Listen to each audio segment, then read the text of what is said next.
अनुपमा पर क्यों बरसी आद्या? क्या श्रुति, अनुज और आद्या की जिंदगी से हमेशा हमेशा के लिए चली जाएगी अनुपमा? क्यों आद्या को पड़ी अनुपमा से डांट? अब क्या मोड़ लेगी अनुज, अनुपमा और आद्या की जिंदगी? चलिए बताते हैं आपको सीरियल की लेटेस्ट अपडेट। नमस्कार, मैं हूं हिमानी और आप देख रहे हैं इंस्टाफीड। स्टार प्लस के फेमस शो अनुपमा में अब तक हुआ यूं कि आद्या को मोलेस्टेशन का सामना करना पड़ता है, जिसके बाद अनुपमा उसे बचाती है। अनुज को इस बारे में आता है एक मैसेज, जिसके बाद वो श्रुति को कांटेक्ट करता है। विक्रम यशदीप को कुछ सामान लेने के लिए कहता है और तभी अनुपमा आद्या के साथ स्पाइस एंड चटनी रेस्टोरेंट पहुंचती है। विक्रम और यशदीप उन्हें जूस देते हैं और भगवान का शुक्रिया अदा करते हैं कि अनुपमा वहां टाइम पर पहुंच गई। वहीं अनुपमा कान्हा जी को धन्यवाद देते हुए कहती है कि उन्हीं की वजह से वो अपनी छोटी को बचा पाई। अनुपमा के मुंह से बार बार छोटी शब्द सुनकर आद्या चिढ़ जाती है और उसे ऐसा बोलने से मना करती है।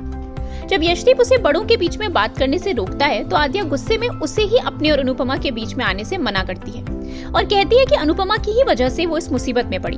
अनुज और श्रुति के साथ वो अपनी जिंदगी में खुश थी, लेकिन अनुपमा के आने के बाद श्रुति और अनुज की लड़ाई हुई और वो घर छोड़कर चली गई। आद्या गुस्से में अपना आपा खोकर अनुपमा को बुरा भला कहना शुरू कर देती है।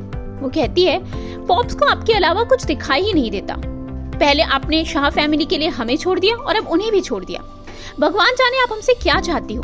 बच्चों को बड़ों की वजह से एडजस्ट करना पड़ता है और उनका किया हम भुगतते हैं। पॉप्स बस अनु अनु कहते रहते हैं और आप उन्हें अपने इशारों पर नचाना चाहती हो। आपकी वजह से श्रुति हमें छोड़कर चली गई। दूसरी तरफ अनुज और श्रुति आद्या के पास पहुंचते हुए ट्रैफिक में फंस जाते हैं। दोनों को डर है कि कहीं आद्या अपना गुस्सा अनुपमा पर ना निकाल दे और उसे कुछ उल्टा सीधा ना बोल दे।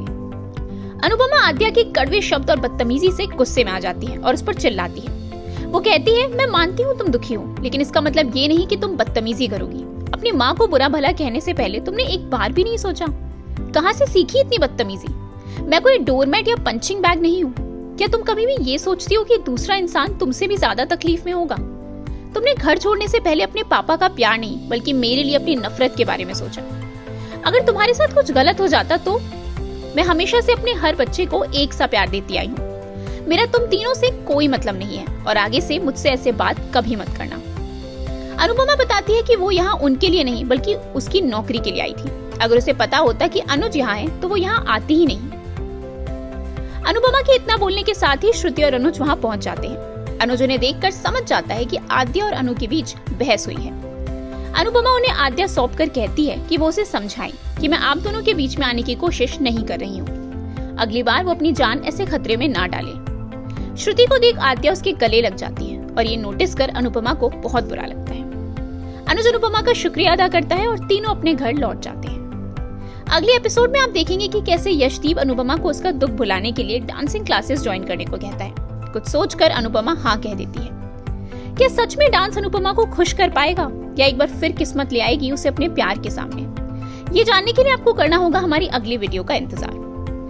फिलहाल अनुपमा सीरियल से जुड़ी लेटेस्ट अपडेट्स के लिए फॉलो और सब्सक्राइब करें इंस्टाफीड। साथ ही प्रेस करें हमारा बेल आइकन।